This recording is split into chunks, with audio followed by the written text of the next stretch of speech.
ये शेख बहाई जिन्होंने शाह अब्बास के ज़माने में, सफ़वियों के ज़माने में, शियों का आप समझ सकते हो गोल्डन टाइम ऑफ शिया था। मस्जिदें बनाई, बिनाएं बनाई, शहर के नक्शे ऐसे बनाए कि लोग मुर्तबित रहे मस्जिद में। आज लोग मस्जिद में क्यों नहीं आते?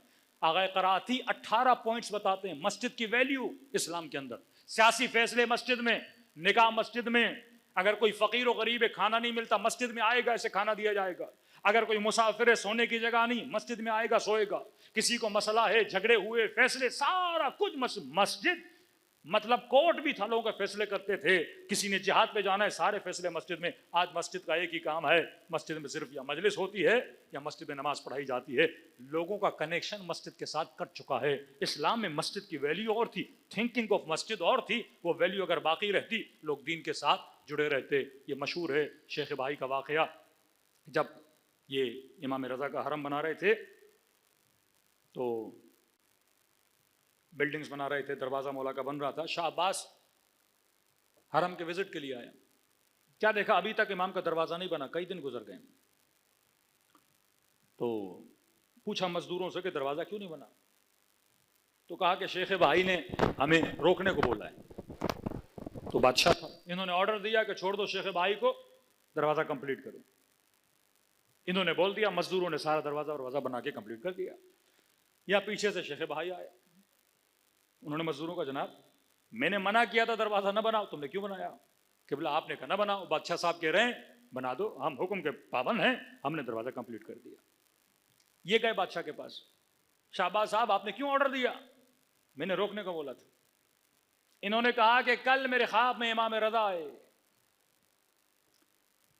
और उन्होंने कहा कि मेरा दरवाज़ा अभी तक बना क्यों नहीं है, दरवाजे को जल्दी क्या किया जाए, बनाया जाए। शेख भाई अपनी जगह पे बैठ गए, कहने लगे कि मैंने दरवाजे के लिए रोका क्यों था, आपको पता है? कि नहीं मुझे नहीं पता। शेख भाई इल्म कीमिया, इल्म नुजूम और इल्म आदाद के भी माहिर थे।